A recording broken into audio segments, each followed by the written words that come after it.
Tribulation will arrive, by Armageddon few survive. So Eden was kind of like a broad name for a part of Right. That makes sense. a part of the world at that time, you know? And some people might speculate, you know, that the orchard or the garden was some kind of, how to put it, some kind of like interdimensional abode where both God and man could like enter and communicate and have relationship, and the other angels were there. That's why the serpent was there. That's why Satan was there. Do you think Satan put do you think God put Satan in the orchard in Eden? If that's where man was supposed to live and eat, and the tree of life is there, could Satan eat the tree of life? Good point. You see what I'm saying? Yeah, I'm tracking. But so you're saying this was like an interdimensional space? This possible? I'm not saying it. Right. You're saying that some people say, and you're kind of curious about it. You're entertaining the idea. Some would say. Okay.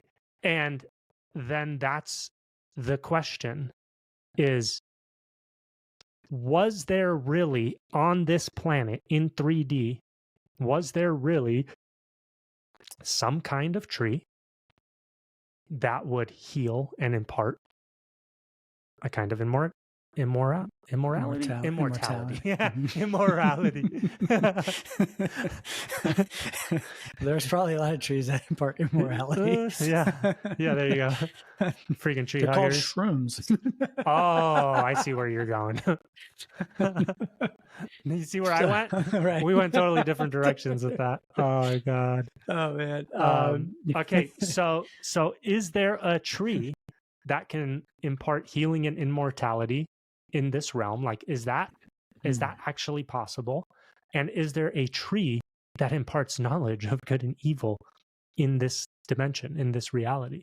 You know, or again, did those exist in a garden or an orchard that was between our two dimensions? And that's where man and angels and God would come in commune.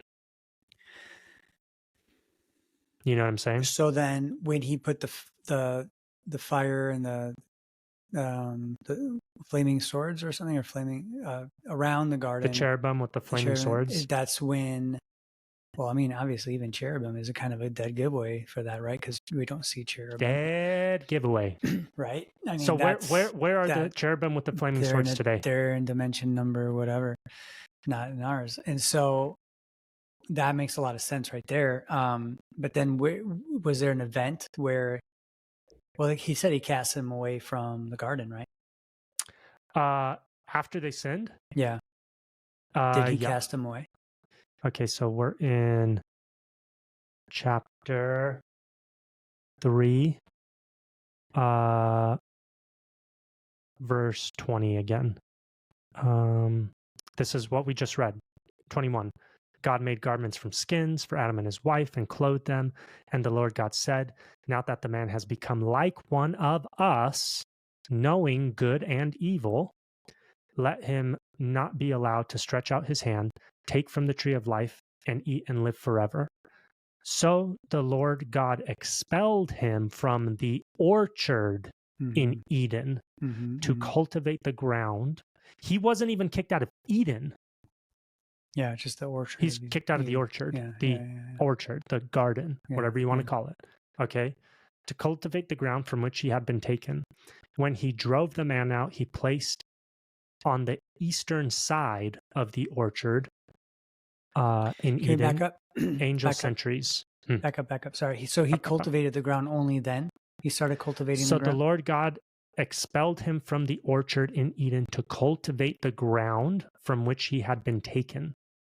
Now, if you remember when we read where God made him from the Mhm. ground, Mm-hmm. it said God made him from the ground, Mm-hmm. and then God planted an orchard in Eden and placed the man in it.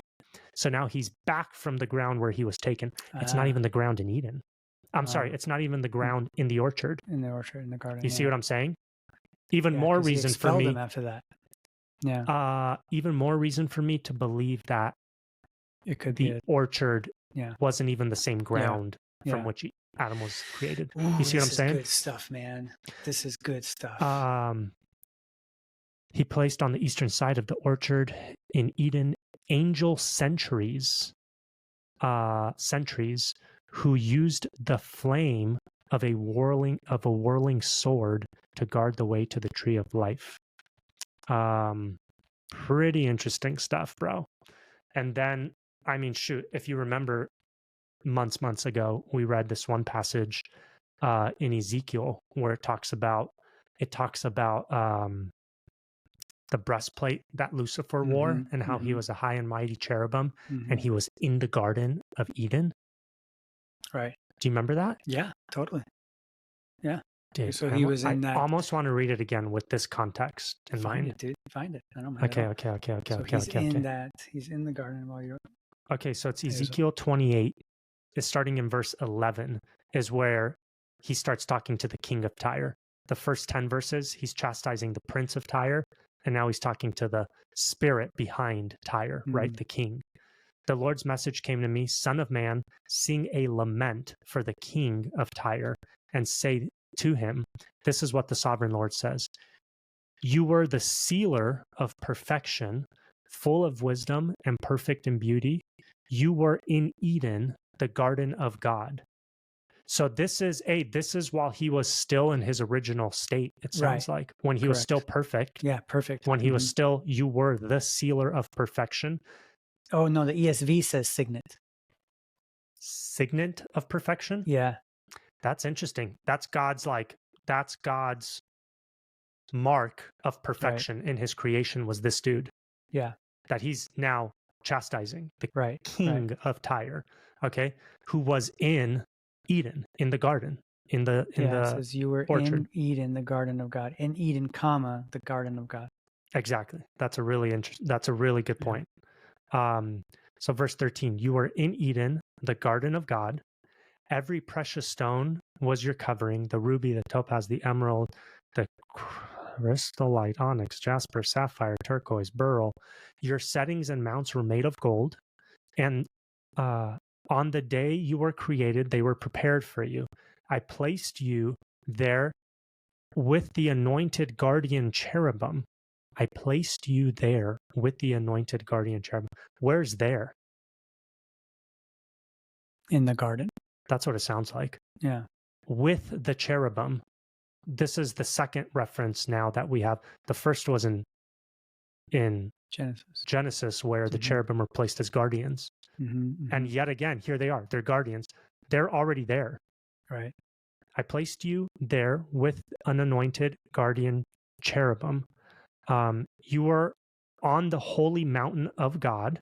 You walked amongst fiery stones.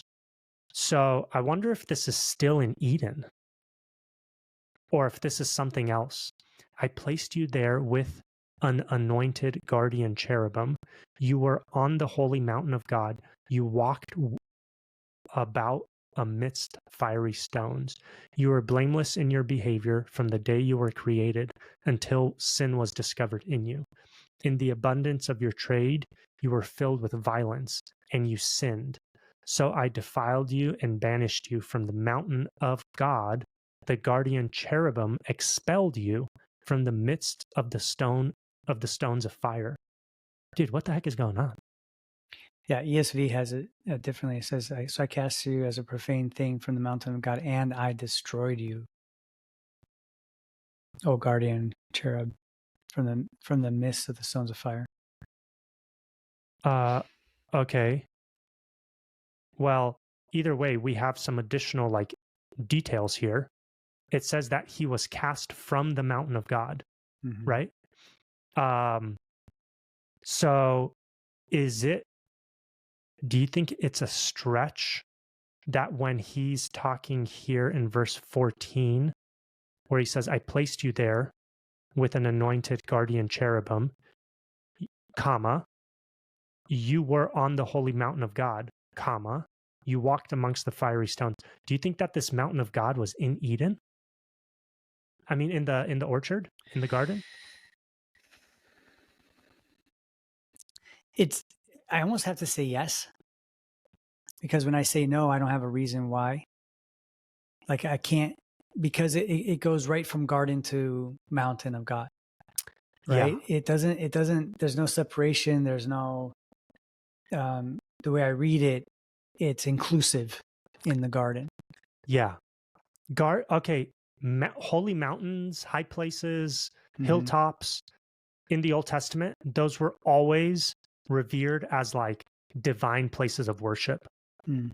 They were the homes of the gods. Right. Right. Okay. So to me, when I read this and it says that this guy, this king of Tyre that he's talking about now, the sealer of perfection, he was placed in the garden, okay? And you were also on the mountain of God.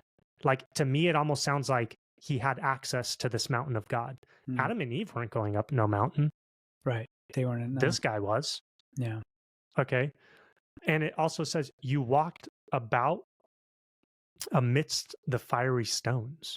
What the heck is that?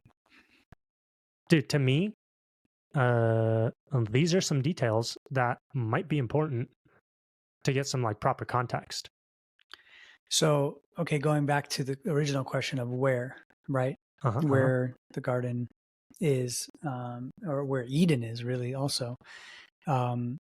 Your whatever you read, or your ideas of, or not yours or someone else's ideas of it being a interdimensional space, makes a lot of sense to me. It kind of makes sense to me too, even though it sounds crazy. Well, I mean, it doesn't sound that crazy, because now you got to think of, okay, well, where is the, or are we just, is it just hidden from us where it is somewhere on the earth and we just, like a physical place? Right. Like, is there, because was it on the earth? Like, is that the whole thing, or was it in, is that where, because God is coming to restore, right? So, and he's trying, do you ever see the Bible Project's view on this, where they say heaven and earth kind of, they had like two circles, and they say like heaven and earth is actually the meeting, the joining of heaven and earth. It's really interesting. Wait. Heaven and earth is the joining of heaven and earth? Yeah. So the new heaven, is the joining of heaven and earth. So the way creation was, they have two circles. They have heaven and they have earth, like a way to depict it. And then they overlap. And then in that overlapping was the garden. And then there's like separation. And so there's no more overlapping. And then Jesus comes, and then his whole purpose is to overlap again heaven and earth. Okay, so he's just re-establishing the Edenic order. Correct. And that actually makes a little bit more sense with what you're saying, right? That's almost fine. Yeah. Say it however you want. Right. The overlap of heaven and earth is something interdimensional. Correct. By definition. Yeah. It's interdimensional. Right. You know what I'm saying? Interdimensional. Right. So that makes a lot of sense. So I don't jives with what you're saying. And in particular in this verse here, where it talks about that Satan was on the holy mountain of God and walked amongst the fiery stones, we don't have this detail or this geographic or physical detail in Genesis about there being a mountain of God in Eden. Right. So I don't really that's why you think it might deduce be that this is in Eden. I see. I think this is God's abode. I think the fiery stones, I don't know if there's another reference to stones of fire outside of this. I think the stones of fire might be, it says you walked about amidst the fiery stones. My like, the fun part of me wants to say, I know this isn't true, so don't like, again, we're just thinking, right? the fun part of me watching Marvel movies wants to say that this is the portal. Like he walked amidst and about fiery stones. Like that's how he got from the mountain of God to Eden. You know what I'm saying? Yeah. It No, doesn't that actually makes necessarily sense. mean that that's true. It doesn't mean that that's a gateway. Okay. Right. But the fiery stones could also, I don't know what the heck that could be, man. But that is clearly part of the mountain of God. Some kind of fiery stones, right? All that to say, this might be a reference again. If the mountain of the Lord, which is referenced over and over again in the Bible, the mountain of the Lord's his home. It's God's home. Right. It's his abode. All right. So it sounds like the king of Tyre, or Satan here, which we'll get to. It sounds like he had access to Eden and heaven, or God's throne, God's throne room, the mountain of God. That's all I'm saying. That's all I. Sure. That's all I'm deducing from this, and I don't think that's crazy, right? Hey, okay, we'll keep reading. It sounds like after he sinned, it sounds like Satan sinned after humanity came into the picture. Okay, and it sounds like Satan was no longer granted access to the mountain of God. He was cut off. He was stuck. Yeah. He was stuck. Yeah, that makes sense. Yeah, that the timing of it. This is interesting too. The perspective here, Genesis talks about it from a human perspective of what happened with Adam and Eve. This in Ezekiel is talking about what happened at the same freaking time, same place, the Eden, the orchard, right? But from a spiritual perspective, what happened with Satan? You see what I'm saying? Mm. Damn, it all went down at Eden, man. Not just the first human sin, but also the first